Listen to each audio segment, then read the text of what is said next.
Un ex militar ucraniano recibió un aplauso de pie en el Parlamento canadiense, pero no tenía ni idea a quién le estaban aplaudiendo.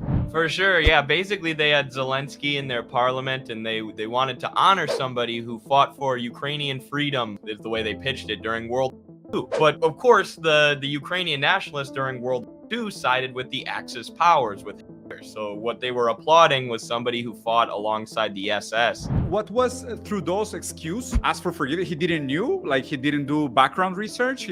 He had no way to connect the fact that this guy was fighting against communists in World War II, which is a very obvious conclusion to make. He said it was a mistake and then tried to place the blame on the speaker at the time and take it off himself. But yeah, and then he apologized to the Canadian Jewish community, which makes sense. But so what do you think this represents in terms of the current role of ideology in the West? Because I don't think we can take this as an isolated event. We have to take it into context, and this is not new. Like, the fact is that in Canada they applauded Zelensky and a former military personnel that was in line or completely aligned with the Nazi during World War II. And this is not the first time that Zelensky has been applauded. Where else has Zelensky been applauded, and what does this imply out of the alignment of the West currently in the conflict between Ukraine and Russia? Yeah, Zelensky's been applauded in the U.S. The White House hosted members of the Azov Battalion, which is a Banderite organization, sort of paramilitary organization that after the 2014 coup in Ukraine was brought into the Ukrainian National Guard and became part of the Ukrainian military. I mean, we know that after World War II,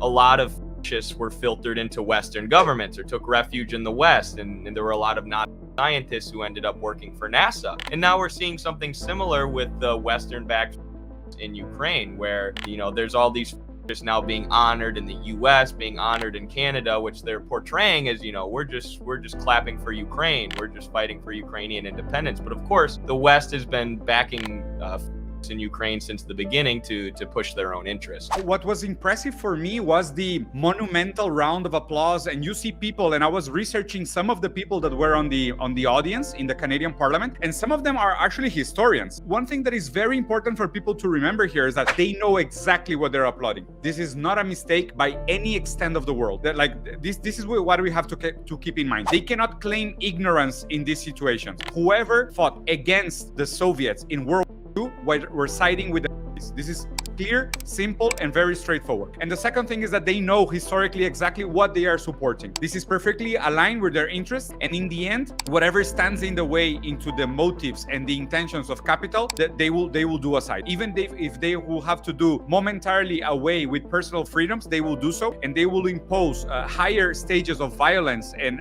authoritarian governments as long as they can protect private property. Absolutely. It's a dictatorship of the bourgeoisie. The state is a tool of class suppression, and it makes sense that as the working class gets more organized, the state gets more repressive. And also makes sense in a way that even if we can say that the Anglo-capitalist hegemony, it's getting into a conundrum because of the growth of China and the alternative multilateral force of BRICS, they will get more violent.